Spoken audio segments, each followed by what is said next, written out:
Welcome my dear students.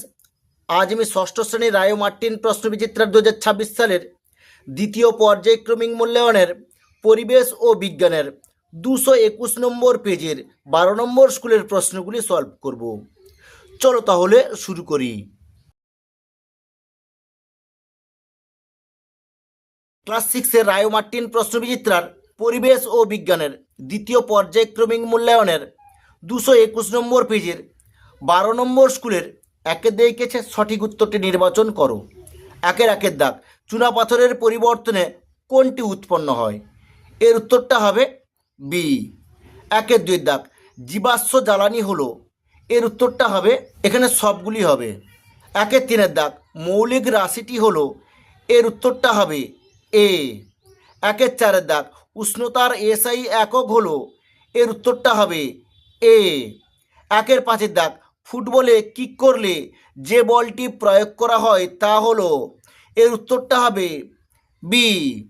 একের ছয় দাগ, কোনটি চৌম্বক পদার্থ নয়? এর উত্তরটা হবে বি। একের সাতের দাগ, বল একই থেকে ক্ষেত্রফল বৃদ্ধি পেলে চাপ, এর উত্তরটা হবে এ, কমে যায়।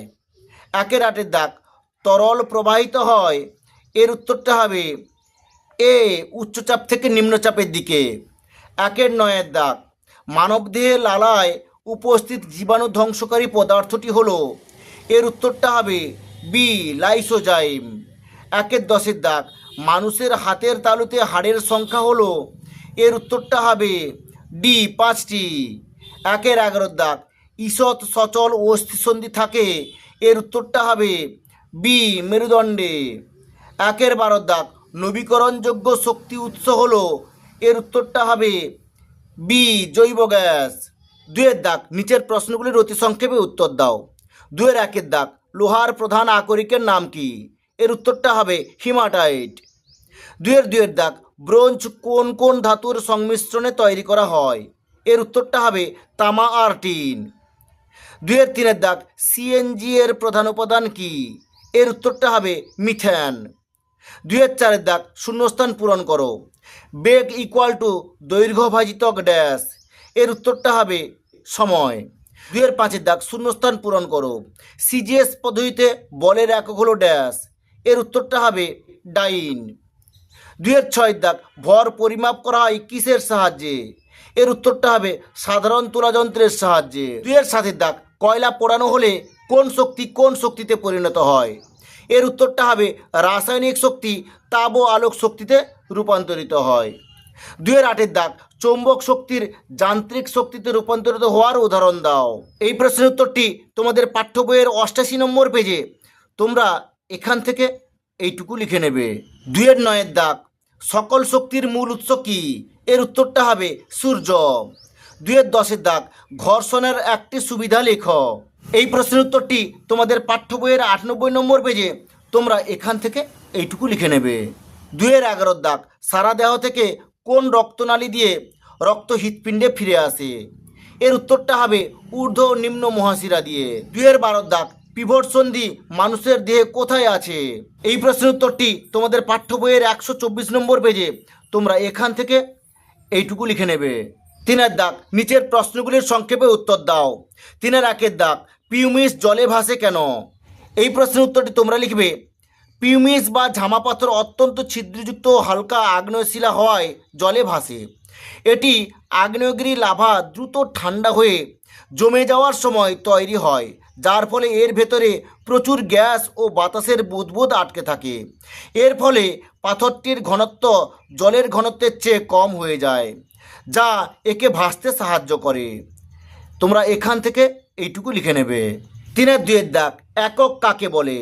এই প্রশ্নের উত্তরটি তোমাদের পাঠ্য বইয়ের 65 নম্বর পেজে, তোমরা এখান থেকে এইটুকু লিখে নেবে। তিনের দাগ, কোনো বস্তুতে বল প্রয়োগের প্রভাবগুলি লেখো। এই প্রশ্নের উত্তরটি তোমাদের পাঠ্য বইয়ের 82 নম্বর পেজে, তোমরা এখান থেকে এইটুকু লিখে নেবে। তিনের চারের দাগ, লিন্ডেম্যানের 10% সূত্রটি লেখো। এই প্রশ্নের উত্তরটি তোমাদের পাঠ্য বইয়ের 95 নম্বর পেজে, তোমরা এখান থেকে এইটুকু লিখে নেবে। তিনের পাঁচের দাগ, লোহিত রক্ত কণিকার কাজ কি? এই প্রশ্নের উত্তরটি তোমাদের পাঠ্য বইয়ের 112 নম্বর পেজে, তোমরা এখান থেকে এইটুকু লিখে নেবে। 3-6 দাগ, বল ও সকেট সন্ধি মানুষের দেহে কোথায় দেখা যায়? এই সন্ধি থাকলে অস্থিকে কত ডিগ্রি কোণে ঘোরানো যায়? এই প্রশ্নের উত্তরটি তোমাদের পাঠ্য বইয়ের 124 নম্বর পেজে তোমরা এখান থেকে এইটুকু লিখে নেবে। 4 দাগ, নিচের প্রশ্নগুলির উত্তর দাও। 4-1 দাগ, কয়লা কিভাবে সৃষ্টি হয়েছে? এর একটি ব্যবহার লিখো। এই প্রশ্নের উত্তরটি তোমাদের পরিবেশ ও বিজ্ঞান সহায়িকা রায় ও মার্টিনের 120 নম্বর পেজের 11 দাগের প্রশ্নের উত্তরটি তোমরা এখান থেকে এইটুকু লিখে নেবে। আর এর ব্যবহারটি তোমাদের পাঠ্য বইয়ের 61 নম্বর পেজে তোমরা এখান থেকে এইটুকু লিখে নেবে। 4-2 দাগ, গড় সৌরদিন কাকে বলে? এই প্রশ্নের উত্তরটি তোমাদের পাঠ্য বইয়ের 69 নম্বর পেজে তোমরা এখান থেকে এইটুকু লিখে নেবে। পরের প্রশ্ন, স্টপ ওয়াচের একটি ব্যবহার লেখো। এই প্রশ্নের উত্তরটি তোমাদের পাঠ্য বইয়ের 70 নম্বর পেজে তোমরা এখান থেকে এতদূর পর্যন্ত লিখে নেবে। 4-3 দাগ, স্থিতিশক্তি কাকে বলে? এই প্রশ্নের উত্তরটি তোমাদের পাঠ্য বইয়ের 86 নম্বর পেজে তোমরা এখান থেকে এইটুকু লিখে নেবে।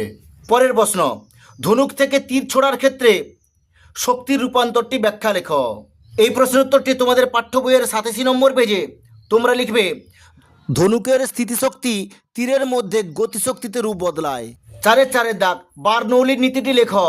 এই প্রশ্নের উত্তরটি তোমাদের পাঠ্য বইয়ের 104 নম্বর পেজে তোমরা এখান থেকে 105 নম্বর পেজ এতদূর পর্যন্ত লিখে নেবে।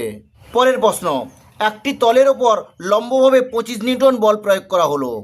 তলটির ক্ষেত্রফল 0.5 বর্গমিটার হলে কত চাপ প্রয়োগ করা হলো? এই প্রশ্নের উত্তরটি তোমরা লিখবে যে আমরা জানি চাপ গুণিতক ক্ষেত্রফল ইকুয়াল টু বল। দেখো, এটা তোমাদের বইয়ের 103 নম্বর পেজে এই সূত্রটি আছে। তোমরা লিখবে, দেখো, বা চাপ এখানে বসিয়ে দেবে। আর চাপের মান তাহলে কী করে বার করবো? আমরা বলকে যদি ক্ষেত্রফল দিয়ে ভাগ করি তাহলে চাপের মানটা আমরা পেয়ে যাব। তাহলে বল বাই ক্ষেত্রফল লিখেছি। এবার আমি যে যার মানগুলো বসিয়ে দিই। এখানে বলের জায়গায় লেখা আছে 25 নিউটন, এই জন্য 25 N লিখছি। N মানে হচ্ছে নিউটন। আর ক্ষেত্রফল কত হচ্ছে? 0.5 বর্গমিটার। এবার আমি এখানে কাটাকাটি করে দিয়েছি। দেখো, এখানে দশমিক তুলে দিয়ে উপরে 10 করেছি। আর এখানে 25 যেরকম সেরকম থাকলো, মানে লিখে দিয়েছি। আর নিচে 5 বসিয়ে দিয়েছি। 5 25 করেছি, 10 50। তাহলে এখানে কী হচ্ছে? 50, এটা N মানে কি? নিউটন। তাহলে 50 নিউটন পার বর্গমিটার। এটাই হচ্ছে অ্যান্সার। 4-5 দাগ, হৃৎপিণ্ডের মধ্য দিয়ে রক্ত কিভাবে চলাচল করে তা লেখো। এই প্রশ্নের উত্তরটি তোমাদের পাঠ্য বইয়ের 107 নম্বর পেজে তোমরা এখান থেকে 108 নম্বর পেজ এতদূর পর্যন্ত লিখে নেবে। 4-6 দাগ, মধ্যচ্ছদা কি? পরের প্রশ্ন, পঞ্জর পেশির অবস্থান লেখো। এই প্রশ্নের উত্তরটি তোমাদের পাঠ্য বইয়ের 115 নম্বর পেজে তোমরা এখান থেকে এইটুকু লিখবে মধ্যচ্ছদা। আর পঞ্জর পেশিটা তোমরা এখান থেকে এইটুকু লিখে নেবে। পরের প্রশ্ন, টেন্ডনের কাজ কি? এই প্রশ্নের উত্তরটি তোমাদের পাঠ্য বইয়ের 121 নম্বর পেজে তোমরা এখান থেকে এইটুকু লিখে নেবে।